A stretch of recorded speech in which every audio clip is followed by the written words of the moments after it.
नमस्कार दोस्तों, स्वागत है आप सभी का एक बार फिर से आपके अपनी YouTube channel quality content studio पर। तो दोस्तों हम पढ़ रहे हैं मध्यकालीन भारतीय इतिहास और मध्यकालीन भारतीय इतिहास की श्रृंखला के अंतर्गत आज हम लोग कवर करने वाले हैं अकबर के इतिहास से संबंधित इसके पार्ट 3 के संबंध में, जो दोस्तों अकबर से संबंधित आज का लास्ट पार्ट होगा। अकबर के इतिहास को दोस्तों हमने 3 पार्ट में कवर करने की कोशिश की है, जिसमें पार्ट 1 और पार्ट 2 हम लोग कवर कर चुके हैं। आज का सेशन पार्ट 3 से संबंधित है। पार्ट 1 में दोस्तों अकबर से संबंधित इसकी समान जानकारी यानी कि इसकी बेसिक जानकारी और पानीपत के द्वितीय युद्ध, बैरम खां के विरुद्ध जो षड्यंत्र रचा गया था उसके संबंध में, पेटिकोट शासन, साम्राज्य विस्तार के अंतर्गत दोस्तों जितने भी अकबर द्वारा युद्ध लड़े गए थे उनके बारे में हम लोग डिटेल से कवर किया है, जिनमें कि हल्दी घाटी का युद्ध, आमेर अभियान, चित्तौड़ अभियान, मालवा अभियान और गुजरात अभियान आदि आते हैं। इसके बाद दोस्तों हमने पार्ट 2 कवर किया है, जिसमें अकबर के प्रमुख सुधारों के संबंध में हमने जाना है, जिसमें कि सैन्य सुधार, सामाजिक सुधार, धार्मिक सुधार एवं भूमि सुधार के संबंध में हमने डिटेल से कवर किया है। सती प्रथा पर रोक पर दोस्तों हमने गलती से 1614 ईस्वी बोल दिया था, जबकि दोस्तों 1605 ईस्वी में तो अकबर की मृत्यु हो गई थी, तो 1614 गलत होगा। यहाँ पर दोस्तों आप सुधार कर लीजिएगा। सती प्रथा पर रोक लगाई गई थी 1565 ईस्वी में अकबर के द्वारा। आज के सेशन दोस्तों पार्ट 3 में हम लोग क्या कवर करने वाले हैं, आइए जानते हैं। सबसे पहले दोस्तों अकबर के नवरत्नों को हम जानेंगे, जिसमें कि बीरबल, तानसेन, फैजी जैसे सभी नवरत्नों के बारे में हम लोग कवर करने वाले हैं। इसके बाद दोस्तों हम लोग जानेंगे अकबर के महत्वपूर्ण निर्माणों से संबंधित सभी महत्वपूर्ण बिंदुओं को और अन्य महत्वपूर्ण बिंदुओं को भी कवर करेंगे जो अक्सर एग्जाम में पूछे जाते हैं। तो चलिए शुरू करते हैं। तो आइए दोस्तों जानते हैं अकबर से संबंधित इसके नवरत्नों के संबंध में। अकबर ने अपने दरबार में दोस्तों 9 ऐसे विद्वानों का समूह बनाया था जिसे नवरत्नों के नाम से जाना जाता है। अकबर के नवरत्नों में से एक है दोस्तों बीरबल। बीरबल को दोस्तों अकबर ने कविराज की उपाधि दी थी, ये कई बार एग्जाम में पूछा गया है। बीरबल का दोस्तों वास्तविक नाम महजदास था। अकबर ने दोस्तों अपने शासनकाल के दौरान एक नए धर्म की स्थापना की थी जिसे दीन इलाही धर्म के नाम से जाना जाता है।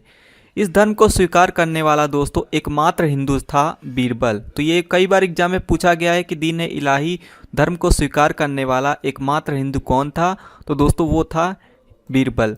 इसके अलावा दोस्तों बीरबल अकबर के सैन्य प्रशासन में भी भाग लेता था और अंत में दोस्तों अफगान के एक यूसुफ जाई कबीले से युद्ध करते समय बीरबल मारा गया था। सो दोस्तों बीरबल से संबंधित कुछ महत्वपूर्ण बिंदु हैं जो आपने याद रखने हैं।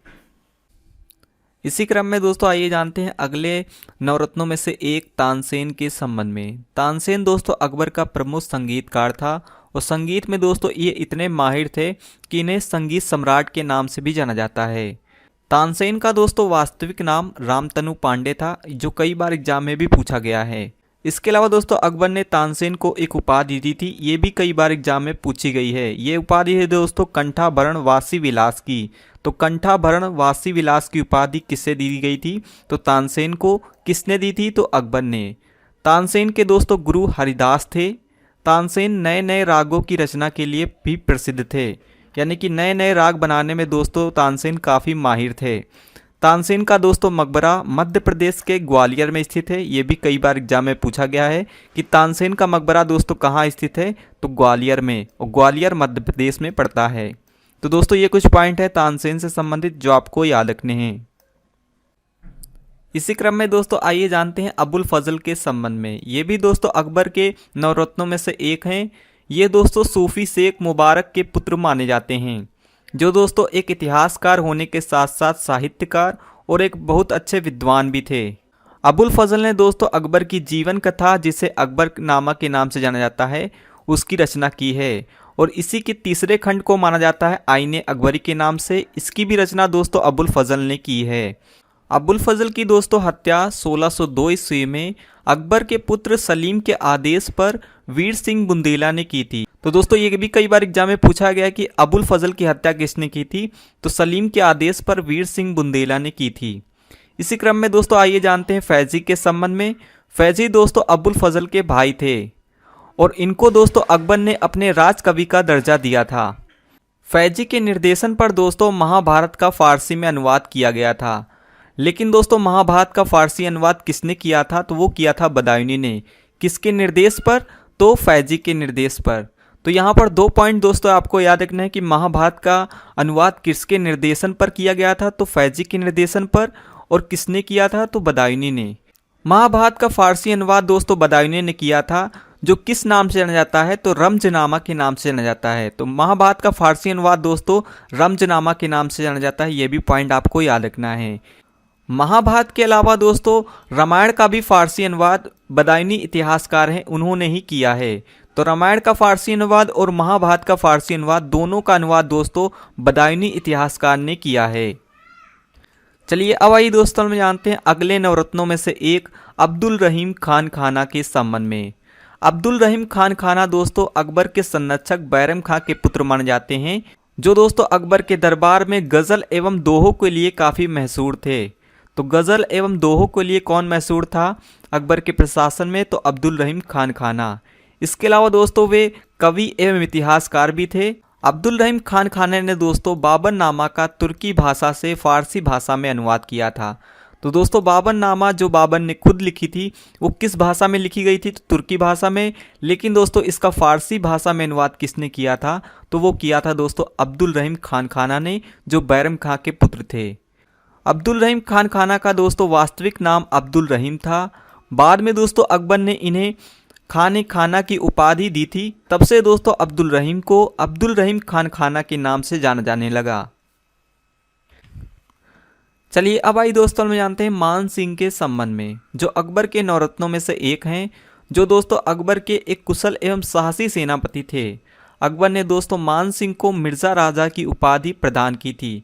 तो मिर्ज़ा राजा की उपाधि दोस्तों मान सिंह को किसने दी थी, तो अकबर ने दी थी।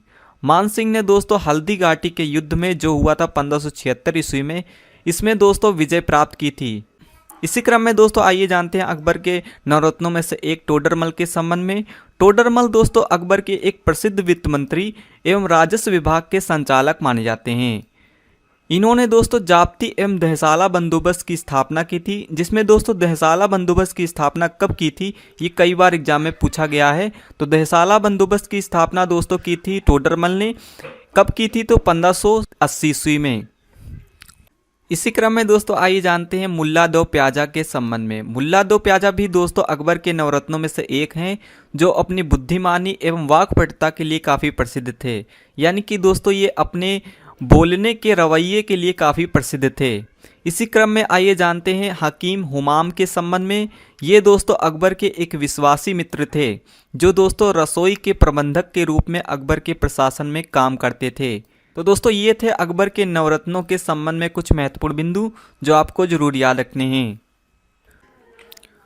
चलिए अब आइए दोस्तों हम जानते हैं अकबर के महत्वपूर्ण निर्माणों के संबंध में, जो निर्माण अकबर ने अपने शासनकाल के दौरान करवाए थे। अकबर ने दोस्तों 1571 ईस्वी में यूपी यानी कि उत्तर प्रदेश में दोस्तों फतेहपुर सिकरी की स्थापना की थी। और बाद में दोस्तों अकबर ने अपनी राजधानी भी फतेहपुर सिकरी को बनवाई थी। तो दोस्तों फतेहपुर सिकरी की स्थापना 1571 ईस्वी में हुई थी। और फतेहपुर सिकरी कहाँ स्थित है, यूपी में, और इसकी स्थापना अकबर ने की थी। फतेहपुर सिकरी में दोस्तों अकबर ने कई निर्माण करवाए थे, जिनसे जोड़कर एग्जाम में अक्सर क्वेश्चन पूछे जाते हैं। जैसे दोस्तों पंचमहल का निर्माण दोस्तों अकबर ने फतेहपुर सिकरी में करवाया था। इसके अलावा दोस्तों फतेहपुर सिकरी में दोस्तों अकबर ने जोधाबाई महल का निर्माण भी करवाया था। तो जोधाबाई महल का निर्माण दोस्तों किसने करवाया था, तो अकबर ने। कहाँ पर, तो फतेहपुर सिकरी में। इसके अलावा दोस्तों गुजरात विजय के उपलक्ष्य में अकबर ने बुलंद दरवाजे का निर्माण करवाया था, जो कहाँ स्थित है, तो फतेहपुर सिकरी में स्थित है। और फतेहपुर सिकरी में ही दोस्तों अकबर ने दीवाने खास का भी निर्माण करवाया था। तो दोस्तों ये कुछ इमारतें एवं निर्माण हैं जो फतेहपुर सिकरी में स्थित हैं। इनसे जोड़कर एग्जाम में क्वेश्चन पूछे जाएंगे कि कौन सी इमारत फतेहपुर सिकरी में है और इसका निर्माण किसने करवाया था, इसके संबंध में। इसके अलावा दोस्तों अकबर ने 1585 ईस्वी में अपनी राजधानी परिवर्तित की थी फतेहपुर सिकरी से लाहौर। तो फतेहपुर सिकरी से दोस्तों लाहौर को अपनी राजधानी परिवर्तित की थी अकबर ने। कब, तो 1585 ईस्वी में। इसके अलावा दोस्तों अकबर ने अपने शासनकाल के दौरान 3 किलों का भी निर्माण करवाया था, जैसे कि आगरा का किला, इलाहाबाद का किला और लाहौर का किला। इन तीनों किलों का निर्माण भी दोस्तों अकबर ने करवाया था। अकबर ने दोस्तों अपने पिता हुमायूं का मकबरा का निर्माण भी दिल्ली में पूरा करवाया था, जबकि दोस्तों हुमायूं के मकबरे का निर्माण तो करवाया था उनकी पत्नी हमीदा बानो बेगम ने, लेकिन इसका आगे चलकर निर्माण पूरा किसने करवाया था, तो अकबर ने। इसके अलावा दोस्तों अकबर ने अपने स्वयं का मकबरे का निर्माण भी करवाया था। तो अकबर के मकबरे का निर्माण अकबर ने खुद करवाया था। कहाँ पर? तो सिकंदरा में। सिकंदरा दोस्तों आगरा में पड़ता है।